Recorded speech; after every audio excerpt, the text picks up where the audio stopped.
The first thing we'll address is how to physically get to Memorial Hermann. And this will be coming from the northbound area, Montrose Boulevard, coming down towards the roundabout between Hermann Boulevard, Main, and Fannin. This is where most people will be coming from unless you're coming from the south or coming from the west, in which case you may be entering Main through a different means. But you can take this roundabout. If you're coming from Montrose Boulevard, it'll be the first exit to your right, and you'll come down past Cambridge Street to where the UT Physicians building is. Generally, if you're coming around 6 a.m. in the morning, there'll be open spots even in the second and third floor, but later in the day you may have to utilize the higher floors, and generally you shouldn't have any problems finding parking, and your UT Health badge will let you in. Next, I'll quickly review how to physically get from the parking garage to the building, and that will be through crossing Fannin. Quite busy, and watch out for the metro rail that crosses through here. They're currently doing COVID screening at this spot. I don't know how much longer that will be going on, but at some point you can enroll if you've had your vaccinations for a special screening sticker that will allow you to go through the screening process without much trouble.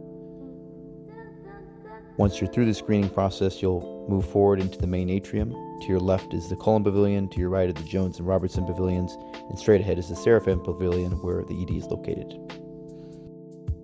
Next, we'll be addressing where to go for your MHH rotation, which is located on the 8th floor of Seraphim, which is the same building that our ED is in.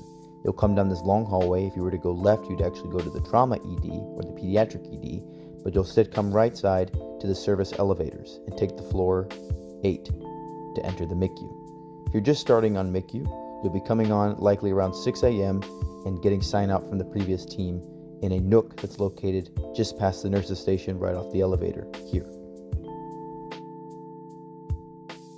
Next, we'll address how to get to the medicine side of the ED as well as access the lounge. Coming from that same area, take a left and then enter the lounge to your right. 41223 is the code for most things in the emergency department. That is also the charge nurse number. Pick up a snack and make your way towards medicine.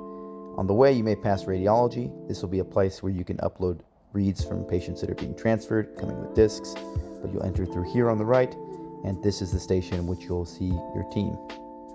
If we continue to move to that department, you can enter through the back way, the pediatric ED, and here is where your station is, and then enter the trauma ED, and here is where the workstation is for physicians currently in the trauma ED. Next, I'd like to address where to find central line equipment in the trauma main supply rooms. You will need sterile caps, at least 3, sterile flushes, a pack which will have your gowns and your drapes. You will need your actual central line equipment. You will need sterile cleaning equipment, as well as a probe cover, tegaderm to cover it, as well as some sterile gloves. Quickly, I will show you where to find these things in the main trauma supply room. As of now, the medicine supply room is somewhat of a mess because of the recent move, but at some point we'll be able to update that and show you where things are there.